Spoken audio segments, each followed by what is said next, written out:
Muy buenos días a todos los que están en la sintonía por la señal de Majestad y también a quienes se conectan en redes sociales y saben que siempre nos pueden ver en vivo.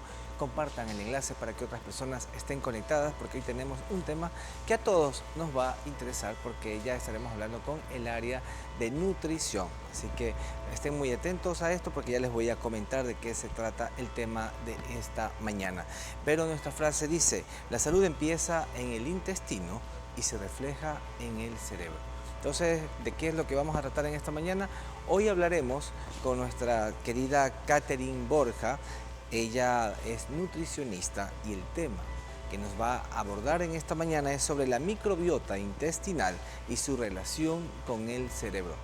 ¿De qué estaremos conversando en esta mañana? Así que muy atentos, de pronto uno de nosotros nos sentamos identificados con el tema que tenemos a tratar en esta mañana. Y si así es, usted puede hacer sus preguntas en vivo y aquí estaremos contestando. Vamos a una breve pausa y al regresar estaremos con nuestro invitado. Y ya estamos en vivo en Buena Salud gracias a la señal de Majestad. Aquí ya estamos en nuestro set con nuestra querida Catherine Borja, ella es nutricionista. El tema, como les comentaba, vamos a hablar hoy día sobre la microbiota intestinal y su relación con el cerebro. Qué placer tenerla, gracias por estar con nosotros en nuestro programa. Muchas gracias, Gabriel, por la invitación. La verdad es que es un placer poder estar aquí, poder compartir con todos ustedes un poquito acerca de este fascinante, espectacular e importante mundo que es la microbiota. Sí, hoy vamos a hablar específicamente de esto que, bueno, tal vez algunas personas no nos sintamos como que no conozcamos tal vez el tema al respecto. Siempre nosotros tenemos que decir, bueno, esto es lo que yo quiero o lo que estoy preguntando o me hago tantas preguntas, el por qué tal vez no tengo tal vez un buen equilibrio en la alimentación. Y por eso hoy vamos a abordar este tema. Pero para entrar en materia, ¿qué es la microbiota intestinal? Bueno, la microbiota intestinal es un conjunto de microorganismos fascinantes porque hay billones de microorganismos. Y yo, para que me entiendan un poquito, siempre hago la metáfora de la guerra de las galaxias. Pensemos que la microbiota es este conjunto, ¿no?, de fuerzas del mal o fuerzas de luz y fuerzas de la oscuridad o fuerzas del bien. Entonces, las fuerzas del mal tienen un nombre como firmicutes y las fuerzas del bien, bacteroidetes. Entonces, tienen que estar en un equilibrio, ya, esta microbiota, para que no haya inflamación, que por ende esa inflamación desencadena enfermedades autoinmunológicas, metabólicas, enfermedades incluso que pueden generarnos a nosotros no solamente el típico malestar gastrointestinal, sino enfermedades crónicas con el tiempo, porque la mente no diferencia entre un dolor físico al dolor mental, por ejemplo, y la microbiota está totalmente y directamente relacionada con las emociones, por ejemplo. Y qué buena ilustración que nos hace en este ejemplo. Pero entonces aquí viene la pregunta, ¿por qué se le llama a la microbiota como mi segundo cerebro? Sí, es una pregunta muy, muy importante. El segundo cerebro, ¿por qué? Porque el intestino tiene un sistema nervioso único, que es el sistema nervioso entérico. Entonces, para ser un segundo cerebro, para hacer, de hecho, la definición como cerebro, debe tener dos importantes características. Primero, que tenga información o que pueda analizar esa información. Y segundo, que trabaje de manera independiente o autónoma, ¿ya? Y el intestino trabaja así. Entonces, tiene una correlación, por ejemplo, con el sistema nervioso vegetativo, que entra el parasimpático y el simpático. Es decir, que cuando nosotros estamos en momentos utilizando el sistema nervioso simpático, estamos con estrés, ya adrenalina, liberamos adrenalina en momentos de peligro, por ejemplo. Tenemos que saltar, tenemos que correr, tenemos que defendernos. ¿Qué es lo que sucede? Cuando nosotros tenemos esa adrenalina de manera prolongada durante el tiempo, por el estrés del trabajo, ya no nos estresamos como antes, por huir de un león, por ejemplo, ¿no?, sino por cosas cotidianas.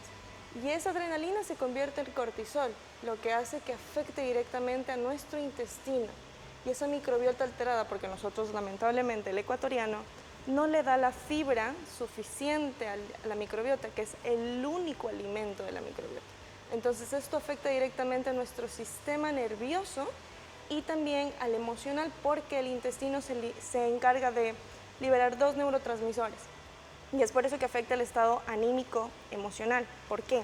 porque liberamos en nuestro intestino el 80 al 90% de serotonina y dopamina, que son dos neurotransmisores y hormonas importantísimas. Nos hacen sentir bien, obviamente, nos hacen sentir pues el placer, el bienestar en general, pero lamentablemente nosotros cambiamos esa serotonina, que es la natural para sentirnos bien, y la cambiamos por la cafeína, ¿ya?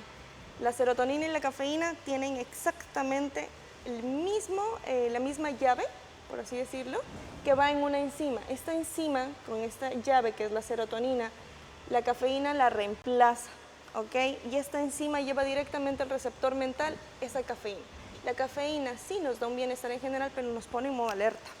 Entonces yo lo que recomiendo, pasos pequeños, pero que hacen la gran diferencia, es que en su alimentación no consuman café en la noche, porque nos eleva el cortisol, que es esa noradrenalina conjugada a la final. Ajá. Ese tip, bueno, porque muchas personas que nos gusta el café a veces tal vez como que decimos, no me afecta, no me cambia el sueño, pero si lo vemos desde ese punto de vista, interesante lo que nos está comentando. Entonces, aquí vendría la pregunta, por ejemplo, tanto el intestino con el cerebro, ¿existe una conexión o una comunicación directa al momento de que podemos decir, hablando del cortisol, hablando de la dopamina, hablando de los diferentes tipos o cambios de ánimos que nosotros podamos tener, en todo caso, y la liberación de estrés que podamos estar nosotros causando?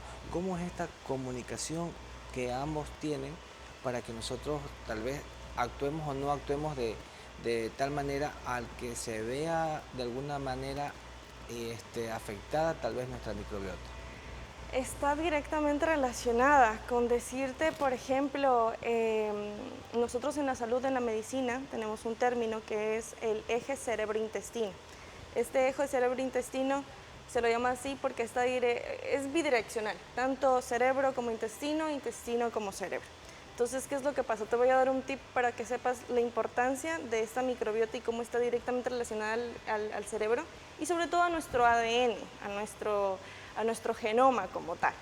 Nosotros tenemos, si nosotros nos preguntan en este momento, ¿cuántas células cree que el cuerpo humano tiene? Realmente tenemos 60 trillones de células, es decir, 60 millones de células. Pero de esa cantidad tenemos incluso 10 veces más de bacterias en el intestino, solo en el intestino, no en el aparato reproductivo, genital, en el bucal, no, solo en el intestino tenemos más bacterias que células humanas. Eso nos considera, o sea, a nosotros como humanos, que somos más bacterias que células humanas. Desde ahí, estas bacterias que están en nuestro intestino, esta microbiota como tal, intestinal, resguarda el 80% de nuestro sistema inmunológico, ¿ya? Que nos protege de todito. Primero, 80. Segundo, estas bacterias tienen 100 veces más genes que nos cambian, es decir, que nos inactivan o activan genes de nuestro genoma. Eso quiere decir que si nosotros tenemos una excelente microbiota, inactivamos genes que nos podrían ser perjudiciales en el futuro. Es decir, que si nosotros queremos ser papás, mamás y dar una buena descendencia con hijos que no sean predispuestos a la diabetes tipo 2, hipotiroidismo, enfermedades autoinmunes como el Alzheimer, Parkinson, psoriasis, artrosis reumatoide, todo eso nosotros podemos cambiarlo con la alimentación. Entonces la microbiota es esencial y tiene una intervención, una conexión directa con el cerebro, en ese caso, eje cerebro, sí. Entonces nosotros aquí viene otra pregunta más en relación, por ejemplo, a los alimentos, ya yéndonos por ese lado. Nosotros vivimos en un entorno donde la industria mismo hace que nosotros seamos consumidores y por ser tan consumidores de alimentos muy procesados, alto en grasa, alto en azúcar, en algunos que son incluso hasta de uso artificial, y por ende de estos desencadenan muchas enfermedades a muy corta edad. ¿Qué alimentos son los que pueden afectar nuestra microbiota intestinal? Realmente, Gabriel, los has dicho casi todos, ¿ya? Los ultraprocesados, los alimentos refinados, los alimentos enlatados con preservantes, colorantes, algunos incluso lamentablemente hasta con pesticidas. Entonces, sí, lo que yo siempre trato de decirle a mis pacientes es que El azúcar es el enemigo número uno, principal, el azúcar como tal. Es la droga más fuerte para nosotros, para el ser humano, es la más adictiva. Primero el azúcar, habría que dejarlo o reducir considerablemente su consumo, el azúcar como tal. Y los otros alimentos sí son altamente perjudiciales para la microbiota. Tener en cuenta que la microbiota, a pesar de, ya se encarga de desintoxicar nuestro cuerpo. O sea, estas bacterias nos ayudan muchísimo a desintoxicar, aparte de nuestros dos filtros, hígado y riñones.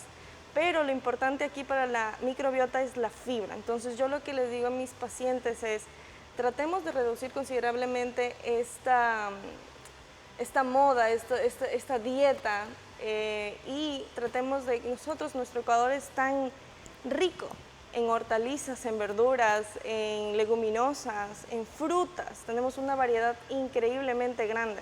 Entonces, con tal de que nosotros nos propongamos diariamente a comer 2 platos hondos de ensalada, sobre todo de verduras. Las frutas suman, pero no reemplazan las verduras, eso sí, siempre importante. Pero esta es la fibra que realmente nos ayuda. ¿Por qué? Voy a dar un ejemplo acerca de las fuerzas del mal, ¿ya? Que es el Helicobacter pylori. ¿Quién no conoce la gastritis, por ejemplo? ¿Ya? El Helicobacter pylori sí, es de las fuerzas del mal, pero no es que sea mala como tal. Lo malo es cuando se coloniza, es decir, cuando crece en colonia. Entonces este Helicobacter pylori, como no tiene alimentación, que es la fibra, comienza a comer nuestro moco, nuestra mucosa, sea intestinal, estomacal, rectal. Entonces, ¿qué es lo que pasa?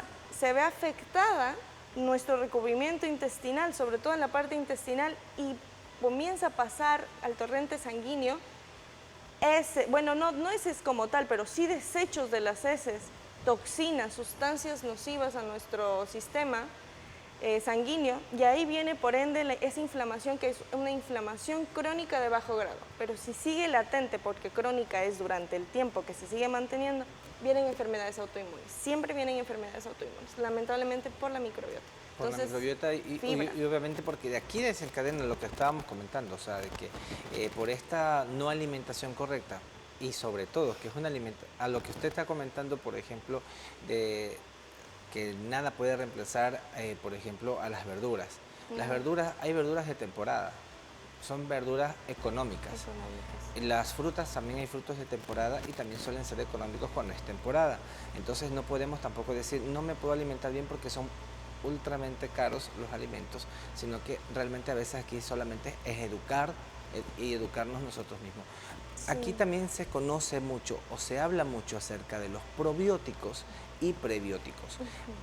¿Qué son y se diferencian o se interrelacionan uno con otro? Hay una relación grande porque los probióticos en sí son estas bacterias beneficiosas. Los probióticos son las bacterias. Y en cambio los prebióticos es el alimento de estas bacterias, los prebióticos, ¿sí? Entonces, se correlacionan sí directamente, pero son cosas muy, muy diferentes. Entonces, la gran diferencia de esto es que probióticos son esas bacterias que nos ayudan y los prebióticos es el alimento de esas bacterias que nos ayudan. Muy bien, ahora, hay muchos alimentos que vienen procesados y otros que los hacemos incluso en casa. Por ejemplo, en esta industria de la alimentación, y con esto nos vamos a ir a una pausa y así me contestará al regreso. En esta industria de la alimentación, nosotros, por ejemplo, nos dicen o a veces se sataniza el que no debes consumir lácteos, que no debes consumir la leche animal, que debes consumir, por ejemplo, la de almendra, la de coco y así. Entonces, ¿esto es cierto o no es cierto? Porque al hablar nosotros de los probióticos o estas bacterias que son importantes en ciertos alimentos, actualmente está como en auge o en boom que muchas personas hacen su propio yogur griego, lo combinan con ciertos alimentos. ¿Esto es bueno, no es bueno, es saludable o no es saludable? ¿Estoy haciendo lo correcto o no? Al regresar de la pausa me contesta esta pregunta. Perfecto. Vamos a una pausa. Seguimos en vivo con nuestra querida Caterine Borja, nutricionista, hablando sobre la microbiota intestinal y su relación con el cerebro. Nuestra pregunta era respecto a estos alimentos que uno mismo los procesa en casa, y enfocados un poco más al tema de los lácteos, que a veces se nos recomiendan y a veces no se recomiendan y a veces las personas ya no sabemos si consumirlos o no consumirlos. ¿Qué nos comentas? Yo consideraría que cada persona es bueno que experimente, que se vaya conocimiento. El autoconocimiento, incluso en psicología, es muy importante. Entonces, en la parte de la nutrición, sí, es muy importante que cada uno experimente con su cuerpo y sepa, bueno, voy a probar el día de hoy, voy a ver si soy intolerante a la lactosa. Entonces, me voy a comprar una leche entera, ¿ya?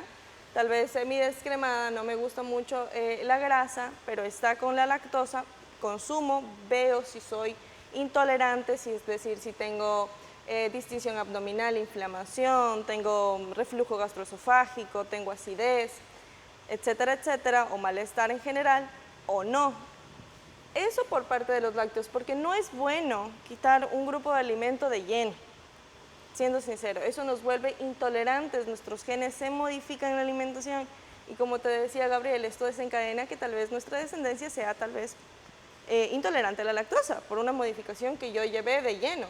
Después digo, no, no tomo y no tomo. Por ejemplo, alimentos que me encanta que mis pacientes hagan en casa para que tengan ese autoconocimiento y no dependan del nutricionista, sino que ellos sepan cómo alimentarse bien. Pacientes que hacen el kefir, tanto de agua como de yogur, de leche, kombucha, el chucrut, que son alimentos fermentados, ¿ya? Entonces es excelente para la microbiota, aparte de que uno tiene el conocimiento de que, bueno, estoy consumiendo algo que yo hice, aparte de esa motricidad, ese desempeño que nosotros hacemos de manera mental también, y el gusto, pues, de comer algo que nosotros mismos preparamos. Entonces, sí, yo considero que es algo positivo, que es algo muy bueno el tener autoconocimiento y aprender de todo un poco. Usted hablaba acerca del consumo de azúcar. ¿Esto es dañino netamente para el cerebro también? Sí, netamente para el cerebro. Está evidenciado muchos artículos científicos, muchos estudios han identificado que muchas enfermedades autoinmunes, desde el Alzheimer, desde el Parkinson, por ejemplo, o neurodegenerativas, se ven influenciadas a una inflamación y esta inflamación ha sido desencadenada por el azúcar, por el consumo de azúcar. Entonces sí, por ejemplo, no solamente la diabetes tipo 1, si nosotros tenemos artrosis, artritis reumatoide, si nosotros tenemos las enfermedades que te mencionaba, si nosotros tenemos lupus, si nosotros tenemos psoriasis, se ha desencadenado por eso, por un exceso de azúcar que por ende trae una inflamación crónica y se desencadenan estas enfermedades. Así que sí, netamente es mala el azúcar, neta. Así que a seguir este consejo. Otra cosa, mi querida Caterine, por ejemplo, ¿cuáles serían los síntomas que nos pueda a nosotros decir que existe de pronto un desequilibrio, que nosotros nos podamos dar cuenta en qué momento tal vez es oportuna la ayuda del nutricionista? Yo consideraría que, bueno, hay muchos síntomas. Muchas personas vienen con reflujo gastroesofágico, con acidez, con gases, flatulencias, pero para mí el indicador más importante realmente y relevante para uno darse cuenta de que hay una alteración en la microbiota es la inflamación. Siempre que hay inflamación, que es uno de los principales síntomas, siempre que hay inflamación, ya hay una alteración en la microbiota, hay una alteración a largo plazo en la salud, entonces sí es importante un nutricionista. Ahora, cuando existe esta inflamación, puede ser que la persona siempre, como tú ya lo decías, puede haber reflujo gastroesofágico, puede existir de pronto acidez, en este caso hablamos también un poco acerca del Helicobacter pylori, que aunque no lo sepamos que lo tenemos en ese momento activado, pero puede ser que existan síntomas. Asimismo también puede ser un causante tal vez el estreñimiento, porque sientes llenura, no tienes ganas de alimentar, pero tampoco puedes ir al baño. Esto, ¿cómo se lo puede mejorar cuando tú ya empiezas a tener considerablemente un arreglo en tu alimentación, obviamente guiada por un especialista, en este caso de la nutrición? Claro, importantísimo ahí, si estamos con estreñimiento como tal, es el consumo. Ahí sí vamos, como yo te decía, no vamos a reemplazar las verduras para nada con frutas. Las frutas sí van a sumar, pero no reemplazar las verduras. El consumo de verduras es importantísimo. Entonces, Ahí vamos a evaluar cómo estamos con el tránsito intestinal. Cuando tiene que ver con el estreñimiento es importante el movimiento. Si no te gusta hacer ejercicio, es importante moverse, hacer un poquito de caminata, pasear a la mascota, hacer bailoterapia, si te gusta bailar en casa, bailar. Pero lo importante en la alimentación es, aparte de la hidratación y el movimiento, es el consumo de verduras. Siempre yo digo con referencia a nuestras manos, ¿ya? Nuestras huellas dactilares son únicas, nuestras manos igual en tamaño, por ejemplo. Y mientras vamos creciendo, también van creciendo. Entonces, nosotros unimos nuestras palmas de las manos y simulamos hacer un plato hondo, ¿ya? Esta es la porción mínima por tiempo de comida, y nosotros normalmente desayunamos, almorzamos y merendamos, mínima, al menos una vez al día. Si no comemos los tres tiempos de comida, esa cantidad de verduras, pero es mínimo. Entonces, esta es la porción que nosotros debemos comer de verduras. Sean leguminosas, hortalizas, hay pacientes que solo les gustan las verduras de ojos verdes, pero bueno, yo digo, mientras más variado mejor. Pero si puede comer usted esa cantidad al menos una vez al día, yo siempre he dicho, pasos pequeños hacen una gran diferencia. Eso hace una gran diferencia en el estreñimiento, sí. Y de verdad que esto ayudará a que nosotros podamos tener un mejor estilo de vida, que podamos no sentirnos inflamados, en que tal vez podamos mejorar la calidad de sueño, en que podamos reparar toda nuestro cortisol, digamos así, nuestra parte de la ansiedad, el estrés. Y bueno, hay muchas preguntas que yo bien hubiera querido hacerle, Caterine, pero yo sé que muchos de los televidentes también quieren tal vez tener un acercamiento con usted. ¿Cómo pueden localizarla? ¿Dónde está ubicada su consulta? Y algún consejo que le pueda dar a los televidentes que están conectados en nuestro programa. Bueno, mi consultorio se encuentra en el laboratorio clínico Center Lab, en la avenida Guavil y avenida Quito, a pases de Radio Saracay. Me pueden contactar también por WhatsApp al 0988 34 38 42. Y mi consejo para todos los televidentes o personas que nos escuchan es que tratemos de cuidar nuestro intestino y nuestra microbiota como cuidamos nuestra mente o nuestro corazón, ¿ya? E importantísimo, ahora que tengo este espacio, me gustaría dar un mensaje para todas esas personas que lamentablemente a veces tomamos antibióticos, ya cuando estamos con gripe. No debemos tomar antibióticos cuando estamos con gripe porque estamos con un virus. El antibiótico no mata el virus, mata nuestra microbiota, ¿ok? Ahora, si tomamos el antibiótico bajo alguna receta y porque tenemos alguna afección, sepsis, infección o enfermedad, o cuando nos desparasitamos, es importantísimo repoblar esa microbiota.